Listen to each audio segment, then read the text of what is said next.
you all hear me up here? Or do you want the microphone? Okay. All right, so as I said, I'm Nicole. I'm with Southeastern University, and I'm going to be giving an update on SECREMP, which is the Southeast Coral Reef Evaluation and Monitoring Program.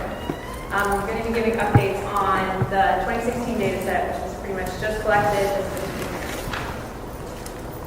So let's give a little bit of background, since it's the first presentation on our South Florida reefs. They generate about $4.4 billion annually, and they also create about $2 billion in South Florida resident income. The use value for those who fish, snorkel, and scuba dive is valued at around $3.3 billion per year. These reefs are also thought to support about 70,000 jobs throughout the Southeast Florida area. And this reef is about 170 kilometers from Miami-Dade into Martin County. So here you see a schematic of the Southeast Florida reefs. One of the really interesting facts about Southeast Florida reefs is they exist as a series of reef terraces, or reef tracts, and these run parallel to shore. And especially in Broward County, these are especially pronounced. There is the inner reef, the middle reef, and the outer reef, all separated by some sand flats. As pretty much everyone in this room knows, we've seen a global loss of coral reefs. The worldwide decline has been estimated at 50.7%. And also the Caribbean has obviously not been excluded from this. We've also been hit extremely hard. Some estimates put it at about 80% of the initial coral has been lost already. In the Florida Keys National Marine Sanctuary, they've lost approximately 45% reduction in their original stony coral cover. And throughout the entire world, we've seen increased reports of bleaching and disease all throughout the region. So there's a lot of local threats to these reefs, especially. We have a highly urbanized and developed mainland that's just adjacent to our Florida reefs, and it's constantly undergoing changes, development that can really impact the reefs. We also have pollution, beach renourishment, port dredging, and expansion, which are sort of the big picture effects. And we have minor effects that aren't often thought of as anchor drag and other recreational damage. And of course, we have disease and bleaching. So the 1996 SECREMP, which is the Coral Reef Evaluation and Monitoring Project, was started to monitor the reefs throughout the Keys and throughout the Keys National Marine Sanctuary. And that was decided to be expanded, these protocols, in 2003 to the Southeast Florida region. And they started with 10 sites in Miami-Dade, Broward, and Palm Beach counties. This project has been expanded and adapted a few times, and now we have 22 permanent sites throughout Southeast Florida. And they now extend all the way to Martin County. So what's the goal here? The goal of SECREMP and why we decided to do this annual monitoring project is to provide local, state, and federal resource managers annual report on the status and trends seen throughout the Southeast Florida reef system, as well as the information on the temporal changes throughout the region. So how is this done? So we have the 22 permanent sites, and each of those have 4 transects. They're each marked with square steel pins at either end. They are about 22 meters long. So we run a transect tape between those 2 steel pins, and we do an image transect on the east side of each of those transect tapes. We also do a demographic survey on each of those stations for stony corals, octocorals, and giant barrel sponges. So as you see here, this is Florida. This is where our sites currently are. So we have Martin County, Palm Beach County, Broward County, and Miami-Dade County.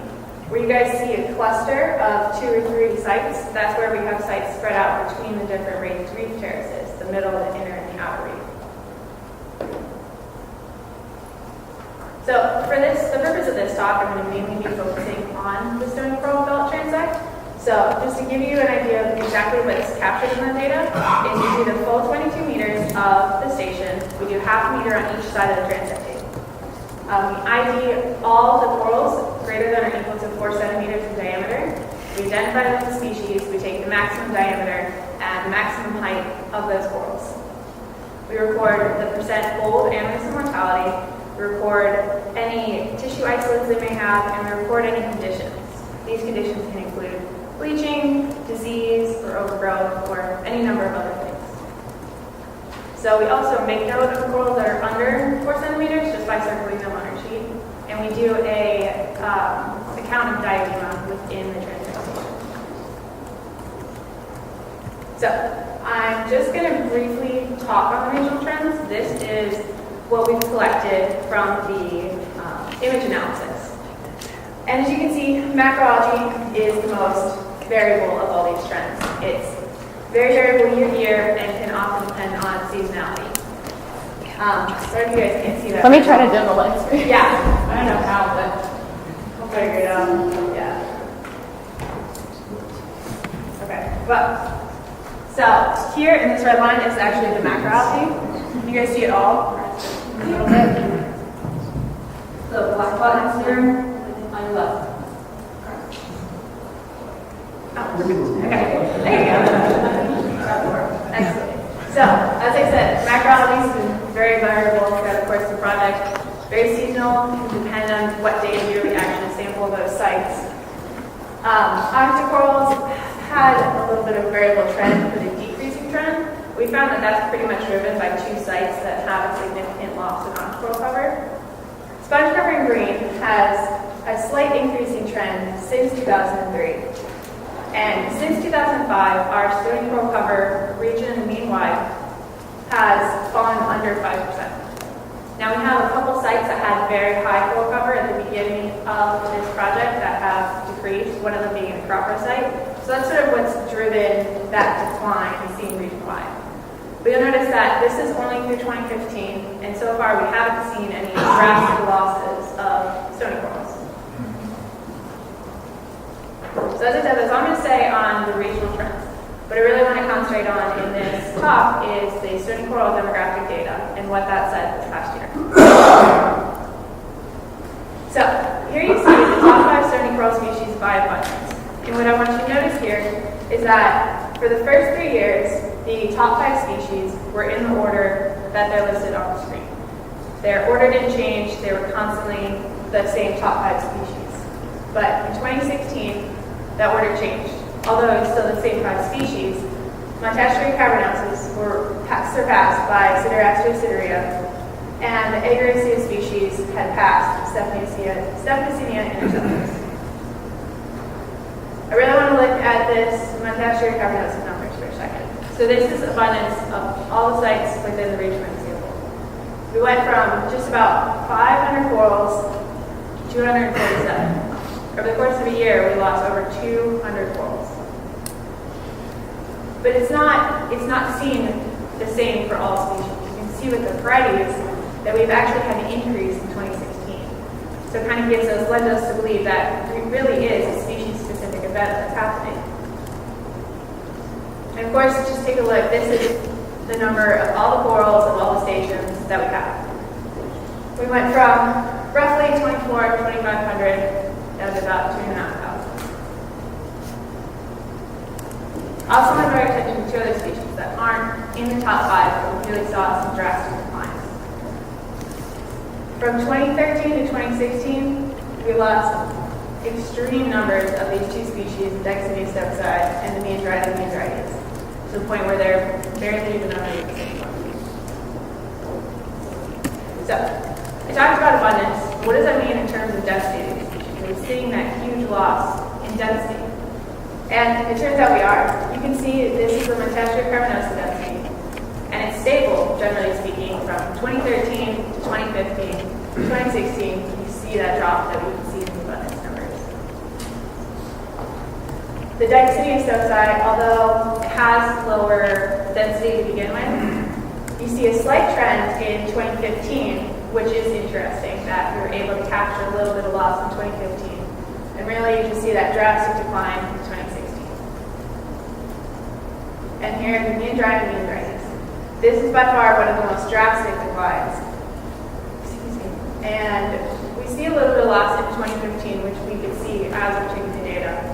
And you can see here that the density really is almost 0 at this point. So, we've established that this is a species-specific event, and we've seen the loss of certain species. Has this translated to loss at the site level? And so how I'm going to go about this is I picked a station from each county at about the same depth so we can kind of compare apples to apples and see what's happening in different counties. So we start with Miami-Dade, and you can see that it's fairly stable density trend of all the stony coral species. And then 2016, you see that drop. So what does this look like in terms of abundance? Well, once had around 100 corals, now only has 59 throughout the entire site. Broward County, Site 3. Again, what's interesting here is at this site, we were able to see the loss starting in 2015. And then it continued almost linear loss to 2016. And again, what does this mean in terms of the numbers? We went having 66 corals fairly stably down to 37. Palm Beach County, you'll notice that this looks almost identical to the Miami-Dade graph density. We don't really see that loss in 2015, but 2016, you see that loss in density. We went from originally having 160 corals down to 90. So, as most people in this room know, there's been an accepted that there's a disease event occurring on the Florida Reef that's thought to have started in late 2014 and started in Miami-Dade County and gone from there. So what we wanted to see is if we were able to capture some increased disease from this event. And it turns out we did. So, as you can see, as the story of all these graphs go, 2013, we did not see a lot of disease, not a lot of disease prevalence. Interestingly enough, region-wide, 2014 and 2015 saw about the same disease prevalence region-wide. 2016 just took off. And the diseases that were included in this were the white plague or white syndrome, red band, white band, yellow band, red band, and of course rapid tissue loss and white box. So, I'm showing you a graph saying numbers-wise what's happening, what happened in 2016. So, what does this look like on the reef?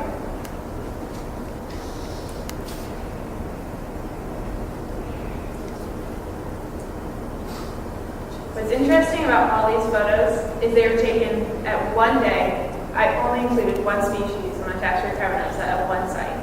We're able to see this much disease one day at one site. And I only included the singular species. We saw other disease species in the area as well.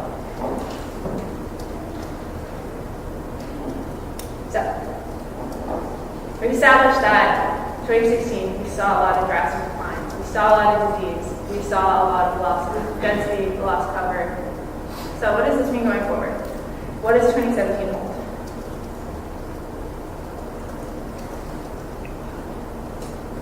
All these photos were taken on December 15th at one of our other monitoring projects. And as you can see, there's still active disease on the reef in the middle of December. What this says is this disease event may not be over, and we may not have fully captured the extent of mortality associated with this event. So, in summary, we saw significant losses, especially in 3 of the species, the Montaxia carbonosas, Meandritis meandrites, and the Dictynia stoci. We saw decreasing cover trends by site that was pretty region-wide. And we saw the significant loss of the stony coral density. We were able to capture through a yearly monitoring event increased disease prevalence. And there really is a possibility of this disease event not being over and it continuing into 2017. And us seeing more mortality even on the reefs.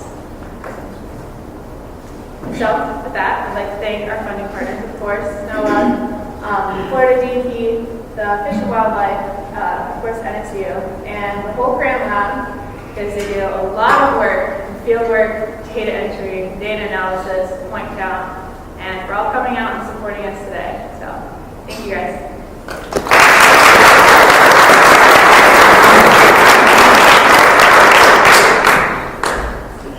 So does anyone have any questions? Yes. Thanks, Nicole. That was such a positive way to start. I know. I have 2 related questions, not specific to the science. Is the data publicly accessible, and is it provided to Justine Kimball, she's the coordinator at CRCP, the National Coral Reef Monitoring Program? It is publicly accessible. I do not know who it's provided to exactly. Because we are partnering with SECREMP, we're sort of a beautiful three-agency task force that we adapt together. So a lot of it is done through FWC and organized through FWC. So I'm not sure exactly who has it at this point. Is it rolled into the Reef report card effort at the CRCP, do you know? I do not know that. I know we submit an annual report to FWC and DP. To who, sorry? FWC and DP. Okay, We thanks. get copies of our annual reports. Yes. I was just going to add to that. The data is available through FWC. It ultimately ends up with DEP, but the request needs to go through the Coral Research Group and FWC.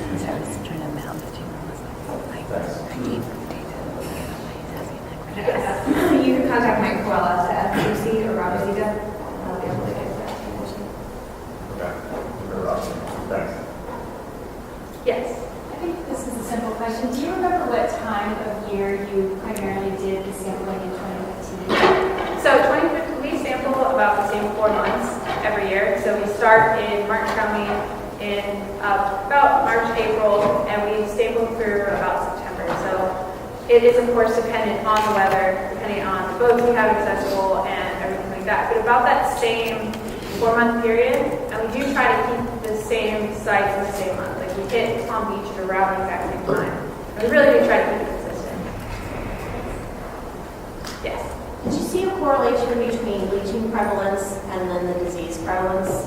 So what we saw when we were out there is 2014, I personally was not there, so I can't speak on that. But 2015, we did see a lot of increased bleaching and disease. It wasn't until later, the September through December region, that we actually really saw it. And then we never stopped seeing it throughout the end of 2015, the end of 2016. It was almost at every site that we went to with all of our other monitoring projects. Anyone else have questions? No? All right. Thank you, guys.